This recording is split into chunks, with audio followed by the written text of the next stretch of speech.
Meet the Ocean.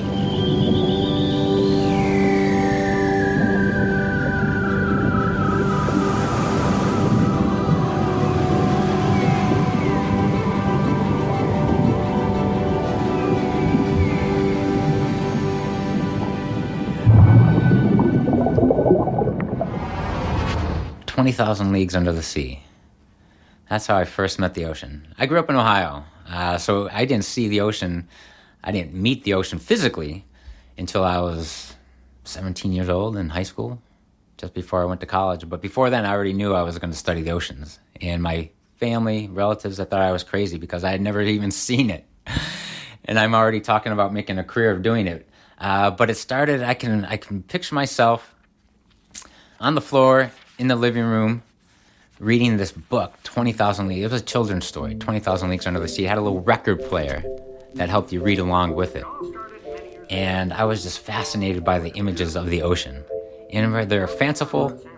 And I'll be honest, my early career of an academic and becoming an oceanographer, I was so naive about what the oceans were. I kept expecting this. I was going to see krakens around behind every wave. But that's how I first met the ocean, is in storybooks and 20,000 Leagues Under the Sea, reading along with a little record player. And I was just fascinated by something that I had never seen before. So it held that mystery for me for a long time. And it still does, which is amazing. That's why I think I love my career. It still holds that mystery, though I've spent now several decades studying it. But that's how I first met the ocean, was through storybooks and just imagining what this wonderful thing could be.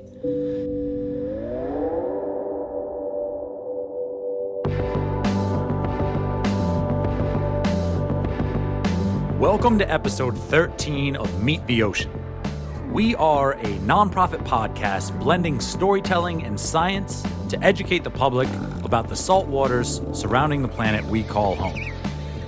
I'm your host, Paul North, and if you are just tuning into our podcast, there are a dozen other Meet the Ocean episodes waiting for you to enjoy and learn from. Our topics and interviews zoom all around the world, from the Arctic to Antarctica, Alaska, and other places that don't start with the letter A. If you dig what we do, check out meettheocean.org to find out ways to donate, tax-free, to help us continue our educational outreach. And please take a second to rate and review our podcast on iTunes to increase our visibility in the solar system of social media. Today's episode has a very special guest. He's an oceanographer who has spent the last 2 decades conducting research aboard tall ships, sailing around the world. Kinda sounds like the dream, if you ask me, and that dream would not be possible if it were not for the Sea Education Association, or S.E.A. for short. Haven't heard of them? Well, that's a shame, because they are arguably running the best program a college student can take part in. Not only do students learn how to sail, they participate in active ocean research while doing it. We're talking about plankton tows and acid washes, taking the helm under a sky full of stars, and climbing the rigging to help furl a sail with your fellow students. Trust me, it is as amazing as it sounds. And to tell you about it, I would like to introduce Dr. Jeff Schell for Meet the Ocean's 13th episode, Sailing the Sargasso Sea.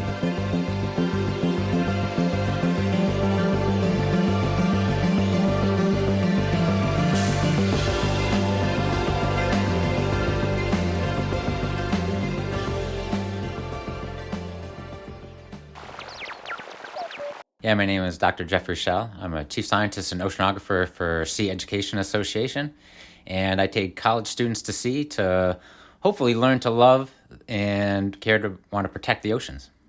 The Sea Education Association, I feel like we need to get into that a little bit more. What does that entail for a college student who might want to partake in it? Well, imagine a study abroad experience, but much of this time then, a whole semester's worth of time, is spent on board a tall ship. And now a tall ship is probably new to some folks, but just imagine a large sailboat that has 2 masts It's about 150 feet long, and we'll have close to 40 people living on board for 6 weeks at a time. And they're not only sailing, learning the ropes, literally, but it's a sailboat, so you call it, well, it's a sail ship. I'm getting my terminology wrong already. Just for our audience, when you're out to sea, there are no ropes. There are only lines. And get it right. At least I had to get it right. Paul is speaking from experience. Yeah, he's sailed with us in the past. Exactly. Because a rope doesn't have a purpose, but a line does. And on the ship, there's nothing is wasted. So every rope has a purpose, so only lines on board. Put your backs into it. So students are handling the lines, but they're also taking part in the science. Well, this is a fully immersive experience on board our ships. So the students are crew members, so they are learning to sail and maneuver the ship. They're steering, they're at the helm day one, but they're also working in the lab. So they are studying the environment that they're sailing across, as well as learning about the different island ecosystems that we visit along the way. Speaking of where you visit, you guys kind of cover some pretty diverse ocean habitat. Well, our ships are able to get anywhere from, our home base. I'll give you a starting point. Our home base, we have a campus in Cape Cod, Massachusetts, so New England. But then one of our ships will sail as far abroad as the Mediterranean and down to the Caribbean. And then we also have a ship that sails in the Pacific Ocean, and that will go as far south as New Zealand, as far north as Alaska, and then all the islands in between.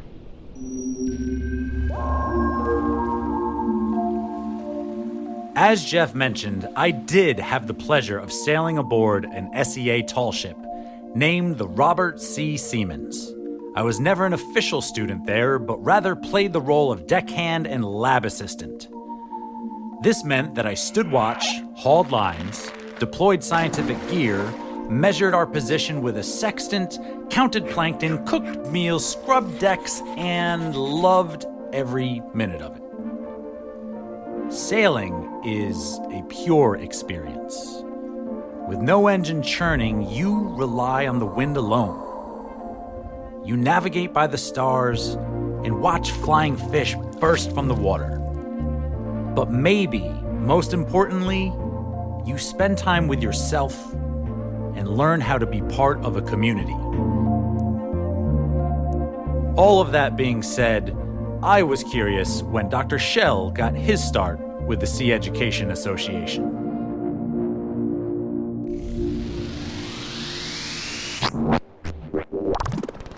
Yeah, gosh, how did I get started with S.E.A.? I guess it was back in 1994, so I'm starting to put a date to myself here.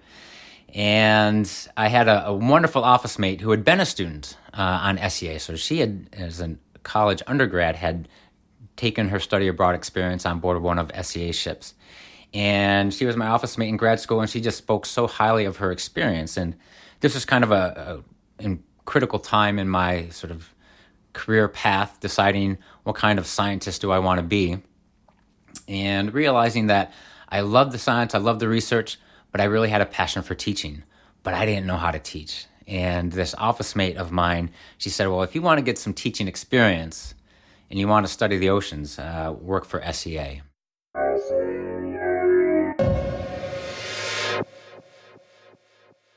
Let's have some fun and just sort of checking our audience into what life on a sail ship is like. Yeah, day in the life on the ship. Now, this is going to be my perspective of what is referred to as an other. So I don't stand a fixed watch during the 24-hour period. So that means I'm kind of on call all the time for the 24 hours. But for me, it wake up is 5:30 in the morning, getting ready for breakfast. And that means somebody woke me up. So somebody was on watch from 3 in the morning until 7 in the morning. And about halfway through their watch, they go around the ship and start waking up the watch that's going to relieve them. And I get woken up at that same time if I'm not up already.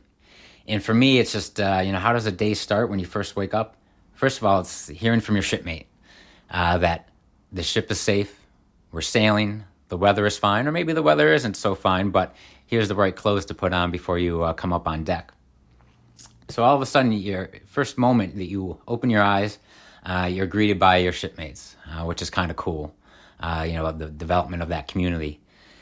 And then all of a sudden you're feeling the motion of the ship. You're hearing the rigging, the lines snapping back and forth in the wind. You can feel the sails moving the ship back and forth. So it's the sounds and the motion that kind of hit you first. And then for me, it's the smell of coffee and hopefully bacon coming for breakfast. That's a good way to start. And then as you start to wake up, as I get my first cup of coffee, I'm starting to hear all the sounds of the ship working. Knowing that when we're at sea, there's always something happening. We don't take breaks. So somewhere there's somebody at a chart navigating and making sure we're on track where we're going. There's going to be some, group of people in the lab getting ready for the next science station. There's going to be somebody who has checked all the gauges in the engine room to make sure we're safe.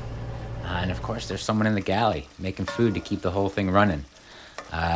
It's an incredible community of people working hard toward a common mission to understand the ocean, understand what it is to be a part of a team and a community that relies on each other, and is just a bunch of people that have insatiable curiosity about the world and want to know more about it, whether it be the oceans or the islands and the cultures and the people that we visit along the way.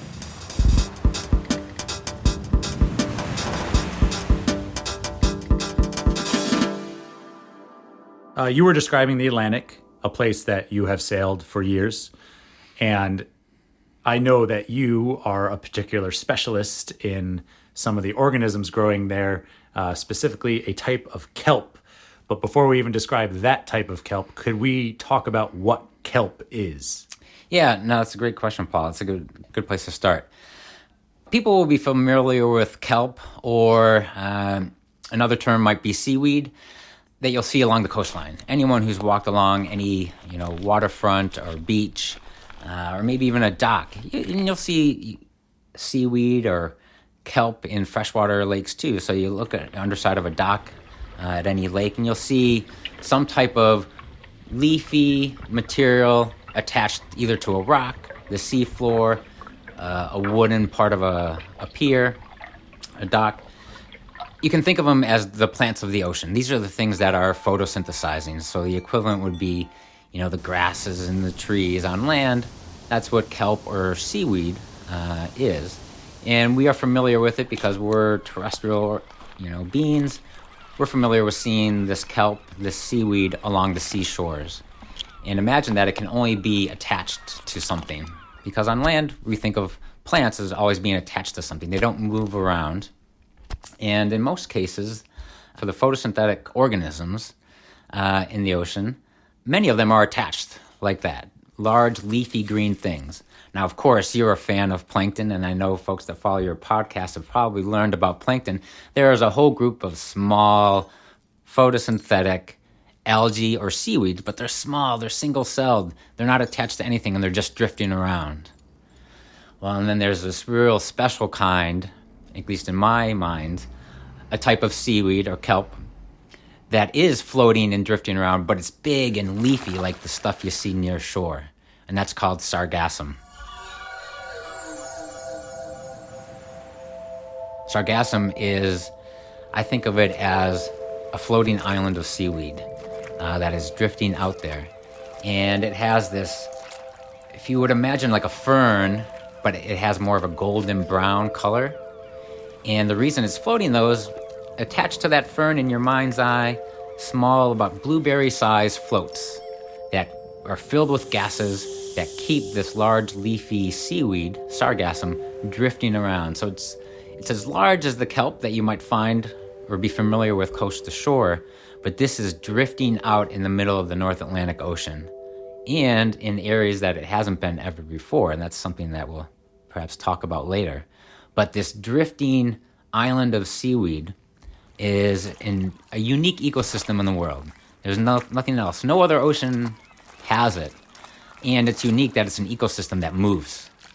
There's no other ecosystem in the world that does that. And that leads to some very interesting things that you eventually learn about the organisms that live in this ecosystem. give us an idea of the range of that movement. I mean, that has to be dependent on wind and ocean current. Yeah, exactly.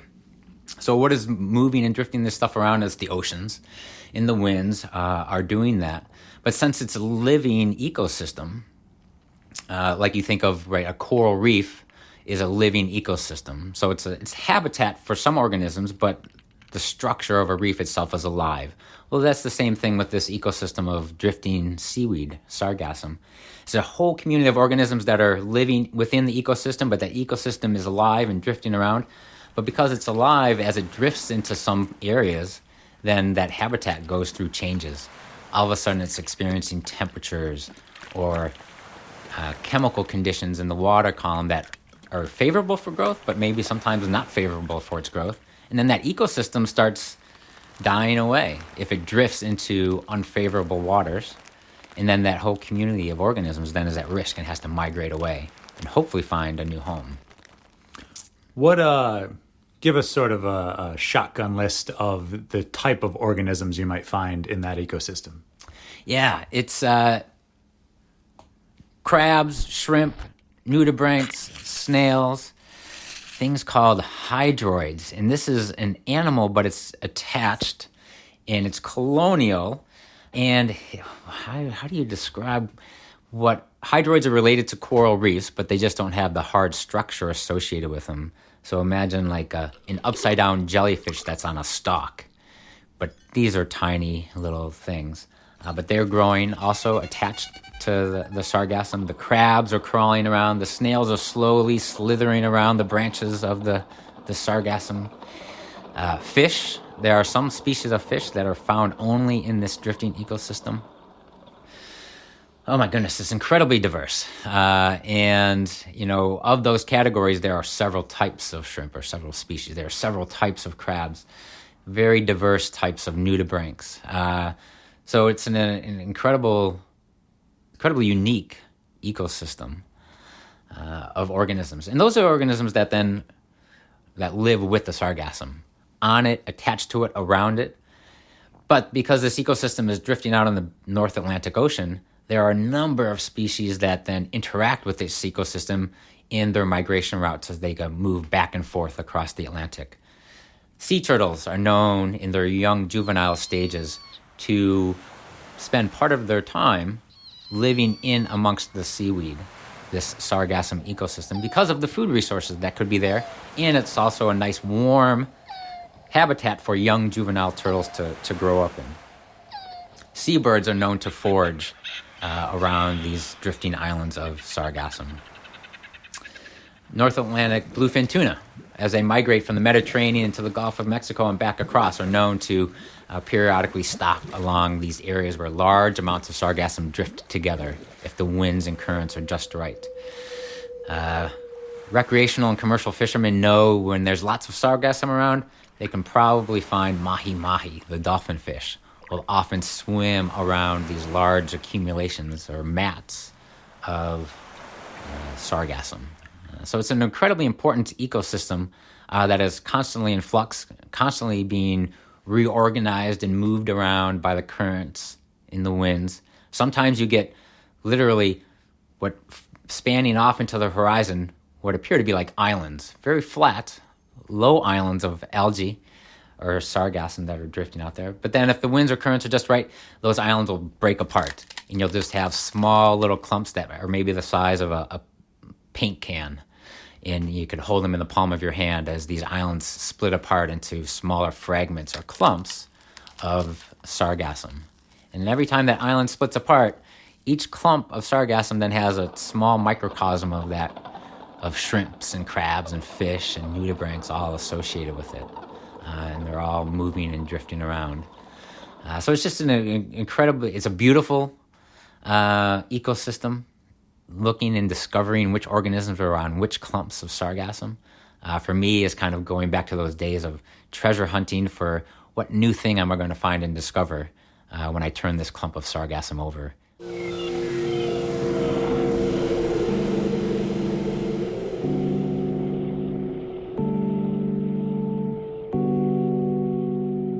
Seaweed, kelp, and algae are nearly interchangeable terms, and the larger species of algae are generally divided into 4 groups: brown, red, green, and blue-green. Not exactly the colors of the rainbow, but seeing how sunlight diffuses when entering the water, these categories have little to do with decoration.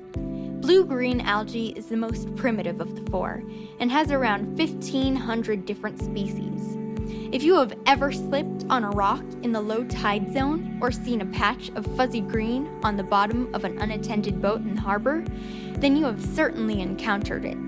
Green seaweed has no accessory pigments, meaning it looks a whole lot like grass, and loves as much sunlight as it can get. With over 5,000 different species, they exist in both fresh and salt water, and often have very edible names like sea lettuce. Red seaweeds own a red pigment, which allows them to appear pink, red, violet, and purple. They enjoy deeper water, where only blue and indigo light can penetrate, allowing them to live further down than their relatives. Lastly, brown kelp is actually more of an olive color, due to a dark pigment that masks its chlorophyll. They are massive and contain air bladders that allow them to hang buoyant in the water column, stretching to great heights to reach toward the sun. And they are clearly the coolest because sea otters wrap themselves in it at night to make sure that their family doesn't get separated.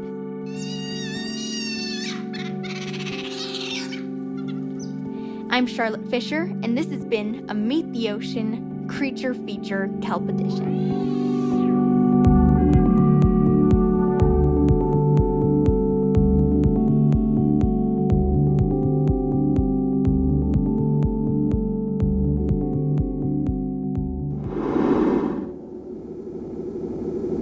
The species of kelp that I am most familiar with is bull kelp, mostly up in Alaska, which I know has this exponential growth rate. It's like an inch per day if conditions are right. What's sort of the growth rate that we know about in Sargassum? Very slow. That's a wonderful question, Paul. And that is because where you find the Sargassum drifting around, where at least it seems to have evolved to do well. And that is in the North Atlantic Ocean in the middle of these circulating currents or gyres. And there's not a lot of nutrients because this is far from shore. It's in very deep water. So the nutrient source, there's plenty of sunlight for this kelp to grow, this Sargassum to grow, but you also need nutrients. So again, this is very similar to what do plants need on land, right? They need their fertilizers, they need their sunlight. Well, out in the middle of the Atlantic, drifting around in these currents, there aren't a lot of those nutrients. So Sargassum actually grows incredibly slowly. And we're talking maybe a centimeter a year or less. But that's an interesting story, though, because there have been some significant changes occurring in this Sargassum ecosystem that may be related to changes in nutrients in the ocean.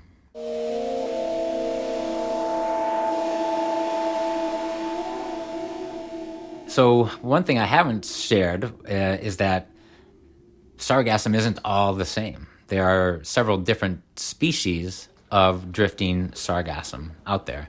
Some have really short, thick, broad leaves. Others have long, really thin, narrow leaves.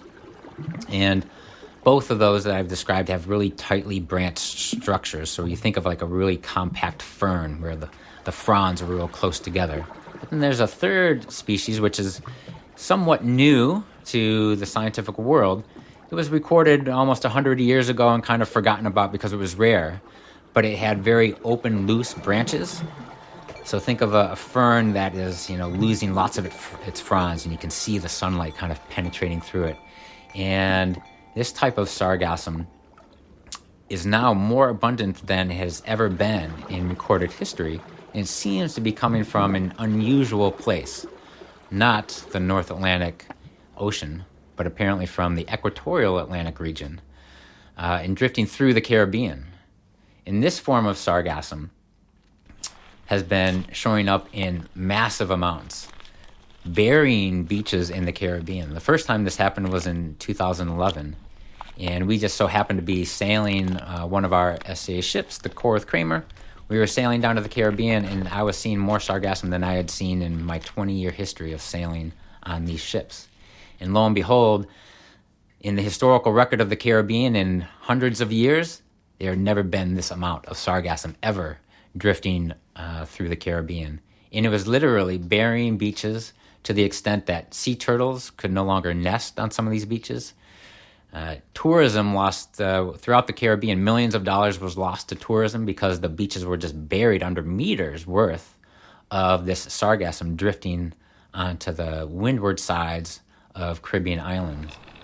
And since we were sailing there, it was just sort of that serendipitous moment to be in the right place at the right time.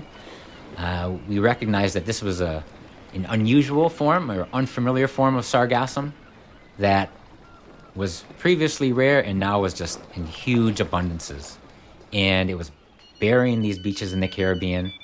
And then when later we worked with other scientists to figure out where was this sargassum coming from, they did some modeling, some remote sensing work. We were in the field actually physically collecting the sargassum.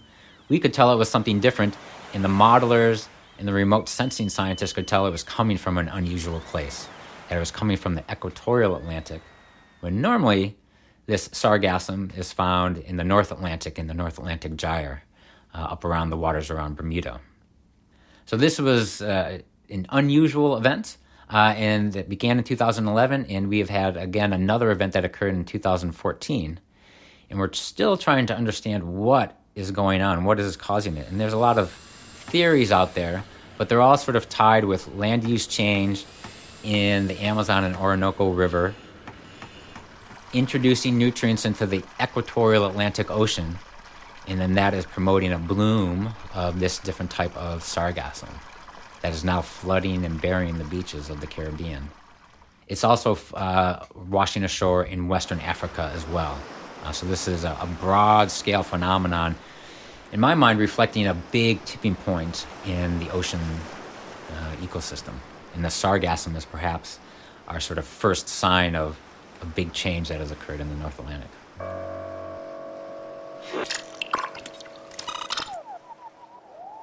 So we're talking about more kelp than is expected, but certainly maybe even more than our imaginations could anticipate. So what was that experience like?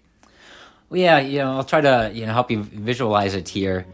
That first time we saw these, what we call these inundation events, where the Caribbean is just getting flooded with all of this sargassum kelp.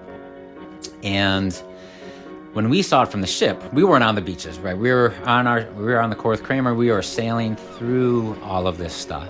And there was a moment when we were behind the island of Guadeloupe. It's one of the French islands and the Lesser Antilles of the Caribbean. And off to the horizon in every direction, we sailed through one of these. And unfortunately, back in Columbus's day, he spoke and wrote about seeing sargassum in his journals. So the history of how much and where you find sargassum goes back hundreds of years. And he talks about seeing sargassum as islands, and they thought they had reached the new world because of the amount of sargassum that they were seeing. So sometimes the winds and currents are just right to bring all of this sargassum together, and it looks like you're coming to an island. And I had never seen anything like that, and many people wrote off Columbus's journals as hyperbole, or perhaps lost in translation or something like that. Oh, there's never been that much sargassum. This time in 2011, during these inundation events, I saw that much sargassum. And as we sailed our ship through it, off 100 yards in every direction, fore and aft, port and starboard from the Korth Kramer, it was just sargassum. I had never seen anything like it. In that moment, it kind of reminded me, and this will be funny, and you can totally edit this out, but it reminded me then of a childhood cartoon that I had never thought of for ages until that moment as we were sailing through all of this sargassum. Because there was a whole popular literature, and you can even find it in 20,000 Leagues Under the Sea. There's a chapter that talks about the Sargasso Sea. And right, it's an area where currents and winds bring all of the sargassum together in one place. Well, in the olden days of sailing ships of yore, when those ships had to be abandoned and they were cast adrift and float around, there were maps of where derelict ships were, and it was drifting in the middle of the Sargasso Sea, this North Atlantic, along with the Sargassum. So there's popular literature, 20,000 Leagues Under the Sea. Other authors have, created a whole mythology about the Sargasso Sea, of a realm of a graveyard of ships and pirates and mythical creatures that come out that, suck down ships that have gone astray in bad weather. Come to find out then, as we started diving into the literature, just popular accounts from people who lived in the Caribbean, no one's living memory had ever seen that much sargassum. Nobody had ever recorded that amount of sargassum in hundreds of years ever being there in the Caribbean. So we were there at a truly remarkable moment where finally something changed in the ocean. And unfortunately, this may be the start of a new normal, because the Caribbean has since then had more of these inundation events since. That is a very interesting phrase, the start of a new normal. Even, you get people that are like, oh, back in my day, uphill both ways in the snow. Like, usually they're talking about how the weather was, but what is the norm of the ocean? How do we measure those things? That's a fascinating topic that science is leading the charge on. Well, and we were in a really unique position. So not only were we there on the Korth Kramer experiencing it, but we were a shipload of scientists that was then documenting it too. And S.E.A. has sailed in those waters for over 45 years. So we have our own personal scientific record of, do you see sargassum here or not? And for many decades, we never saw that amount of sargassum until that cruise in 2011. So yeah, that idea of baselines. So you can have anecdotes and stories, and those are powerful and important. And if treated in the right way, they can be data for a scientist too, if you kind of pay attention to those stories. But then from a scientific perspective, if you are consistently making your observations and recording it in the same way year after year, toe after toe, cruise after cruise, then those patterns that you see, then those stories that you can tell are even more powerful.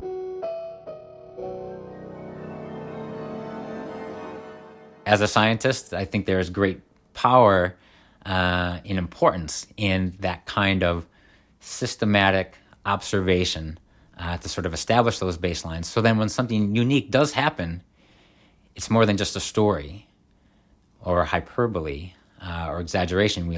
We have never seen something like this before, and it's truly different, and we have the data to back it up. I have a creature question, because it's something that I've heard about, and correct me if I'm wrong, but don't eels interact with sargassum? You're right. Yeah, not all eels. So there are a great variety of eels. But there's the American eel and the European eel. And now these are eels that as adults, they hang out in fresh water. So they return to the freshwater rivers and streams of either Europe or North America on the East Coast. But part of their life cycle then is to go out into the middle of the North Atlantic Ocean and reproduce. Sort of think of what salmon do, but in the opposite direction. So these eels, North American and European eels, will migrate out into the middle of the North Atlantic Ocean, into the heart of the Sargasso Sea, and somewhere deep down in the water, the adults are spawning and reproducing and releasing the young. But we do know, and again, this is something that S.E.A. has studied now for several decades, we know that the young eel larvae, they have a really cool name, leptocephali. And these, imagine a piece of Scotch tape with a pointy end. Well, I guess it's pointy at both ends and then a little eye. And it just swims around and slithers back and forth. But we now know that these eel larvae hang out in sargassum. Again, are they using it as a protective habitat to hide from predators within the fronds and leaves of the sargassum? Are they using it for a food resource because of all the other organisms that live there in the Sargassum? So yeah, Sargassum, exactly. It's an important ecosystem for a whole host of other organisms that only spend maybe part of their life cycle there, but it's all critical to their life cycle.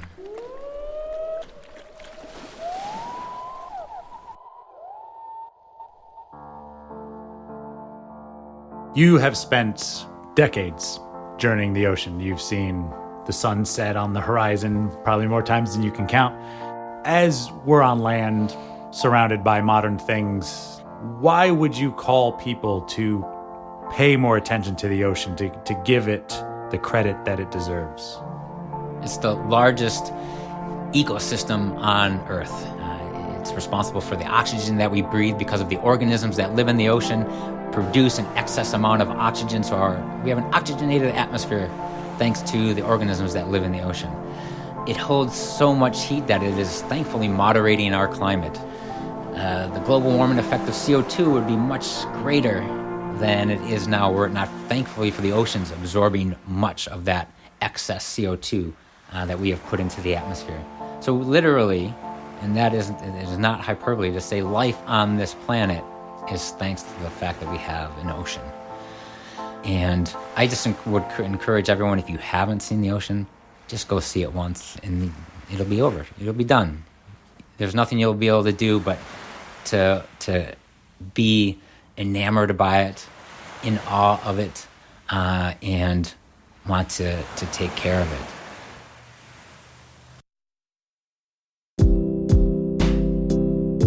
Well said, Dr. Schell. And if anyone is missing the point here, the idea of taking care of ourselves doesn't just mean eating right and exercising. It means protecting the saltwater ecosystems that allow us to exist on this planet. It means doing away with plastics and our reliance on fossil fuels. But maybe to really understand that, you have to spend more time with the ocean.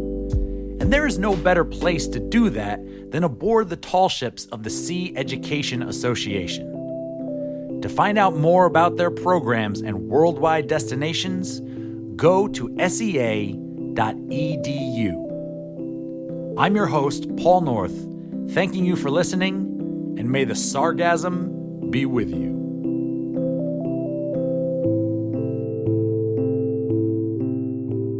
Meet the Ocean is a non-profit podcast sharing stories and science to help educate the public on why a healthy ocean is important to all. If you dig what you heard in this episode and want to hear more, why not sign up for our monthly donation campaign? Even $5 a month goes a long way, and all donations are tax deductible. Follow our daily posts on Instagram for additional content and updates from the field. And don't forget to check out meettheocean.org for more podcasts, videos, and our online store. And if you could, please rate and review our podcast on iTunes to increase the visibility of our educational outreach. It would mean the ocean to us.